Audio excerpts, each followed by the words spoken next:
Hello, everyone. This is Tom Fox. I would like to welcome you to the Sunday Book Review.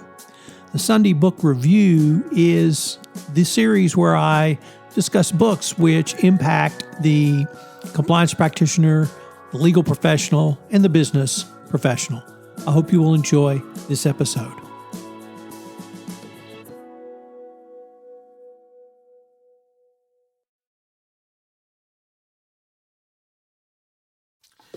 The North Star for every employer, manager, and HR professional is to create a supportive culture where the employees are empowered to reach their full potential.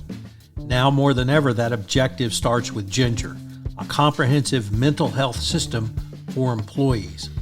Right now, there is little that is more important than mental health in terms of getting the most out of employees. Ginger is reinventing mental health care to provide immediate and on-demand personalized support for your employees. Here's how it works. Ginger brings immediate, high-quality mental health support right from a smartphone. With Ginger, members can connect with behavioral health coaches via text 24/7. This revolutionizes mental health care for employees in terms of having an on-demand access to mental health support. Employees can get help with setting and working towards goals around anxiety, sleep, relationship, stress, and much more.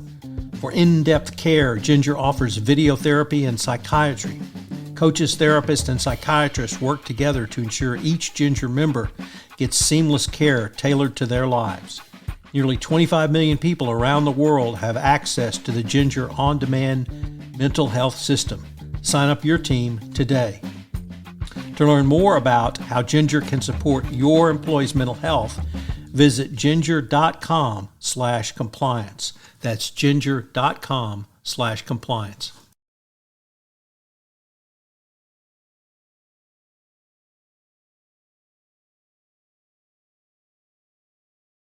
The Sunday Book Review for November 21, 2021, the Thanksgiving edition.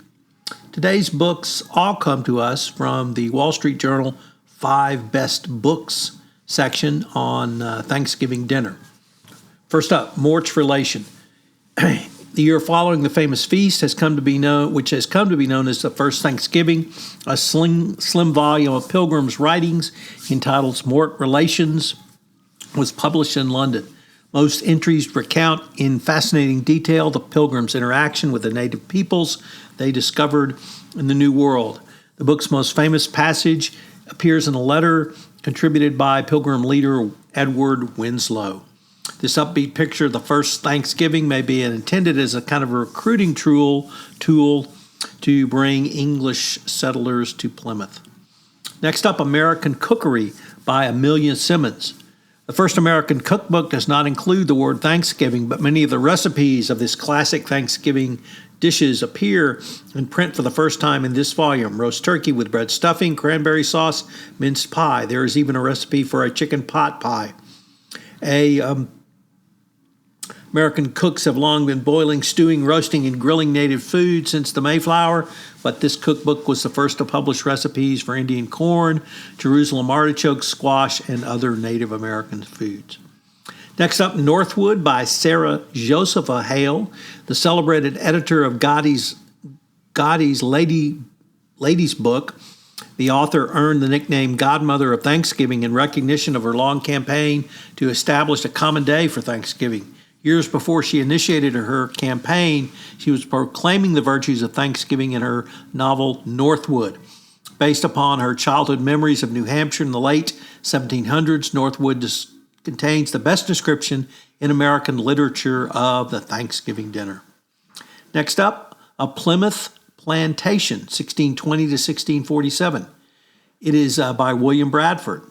It is next to impossible to believe, but the Pilgrims did not become a part of our Thanksgiving celebration until the middle of the 19th century, when William Bradford's first-hand account of the event was discovered in the library of the Bishop of London. Scholars believe that the 17th century manuscript in which the Plymouth governor recorded the history of the colony was carried to England by a British looter during the Revolutionary War. Like Winslow's account, Bradford's telling of the Thanksgiving story is brief and focuses on the New World's natural bounty. Bradford's manuscript became a literary sensation when it was published in 1856, and it's a classic that deserves to be read up until today. Our fifth selection is not a book, but a short story by O. Henry. And as you might expect, it has a twist at the end that I'm not going to give away, so no spoiler alerts. But an O. Henry classic about two gentlemen and a Thanksgiving meal, what it all means, how people honor Thanksgiving, and with the classic O. Henry ending that leave you gasping. We've got some great new podcasts on the Compliance Podcast Network that I hope you will check out. The first is Hidden Traffic, hosted by Gwen Hassan, where she looks at the international scourge of human trafficking and modern slavery. The week of November 15th, I'm running a special 5-part series on Lyme disease and understanding Lyme disease. This is one of the most misunderstood diseases in the United States, and I have two epidemiologists, Dr. Ben Lockwood and Scott Endicott. Scott's a sufferer of Lyme disease, and he's going to talk about his own personal journey into Lyme disease. Have you considered using design thinking as a tool to help garner more engagement and indeed more effectiveness of your compliance program?